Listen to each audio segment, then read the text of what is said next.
Clinton is leading Trump nationwide among likely voters by 10 percentage points. Kimberly? Well, you're right. It's definitely gotten a little unseemly out there for sure. Jennifer, thank you for that excellent report. And as we said, today's campaign rallies were rough and tumble. Here is Donald Trump going after Secretary Clinton.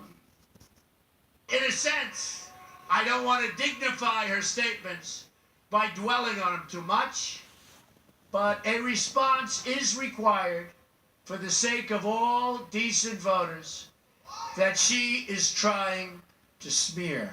Going to accuse decent Americans who support this campaign, your campaign, of being racists, which we're not. But guess what? Clinton did not back down and hit right back at Trump. From the start, Donald Trump has built his campaign on prejudice and paranoia. He is taking hate groups mainstream and helping a radical fringe take over the Republican Party. His disregard for the values that make our country great is profoundly dangerous. All right, let's go over all of it, because the On the Record political panel is here tonight from the Wall Street Journal, Shelby Holliday, and from Real Clear Politics, Caitlin Huey-Burns. Ladies, let's go through this. A lot of discussion about things being a little bit out of control, some vitriolic rhetoric, allegations of racism, allegations of bigotry. As two women sitting here and a third over here, you got to think about, this is a big vote to get, the vote of women voters out there that come out and show up in force. How's it going to play?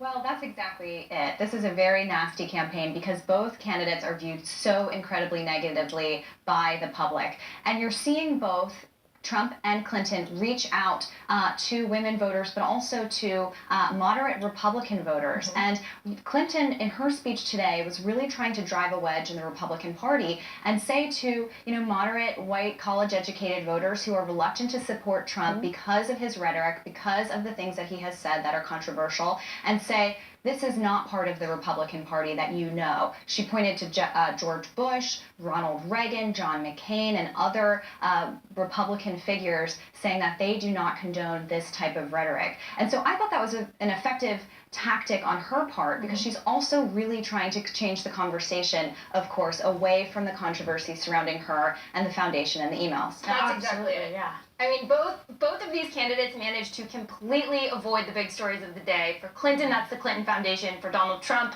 that's his backtracking on immigration. Neither of them really addressed those issues at their rallies. It was smart of Donald Trump. He went first. His rally was planned earlier. He played quite a bit of offense going after the Clinton Foundation, really hammering Clinton on these ties and these emails.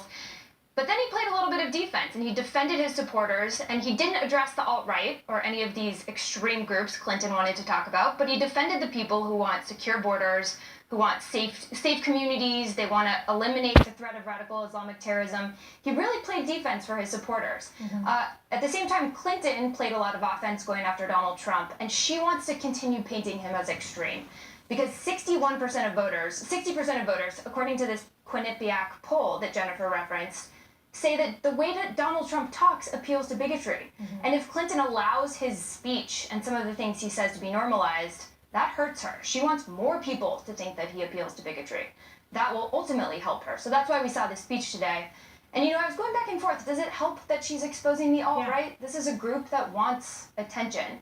But at the end of the day, they did it before effectively with the Tea Party, tie him to that. Now it's this group. Right. And I think Trump was trying to make the argument today, too, of don't paint with a broad brush voters who are interested in some kind of change. And so I think that if he can continue that kind of attack, that could be effective.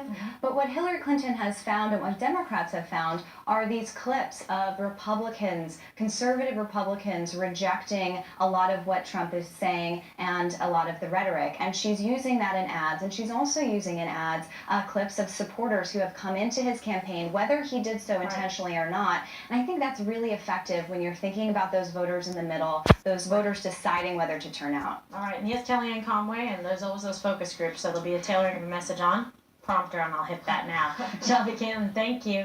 And Donald Trump is working hard to court minority voters.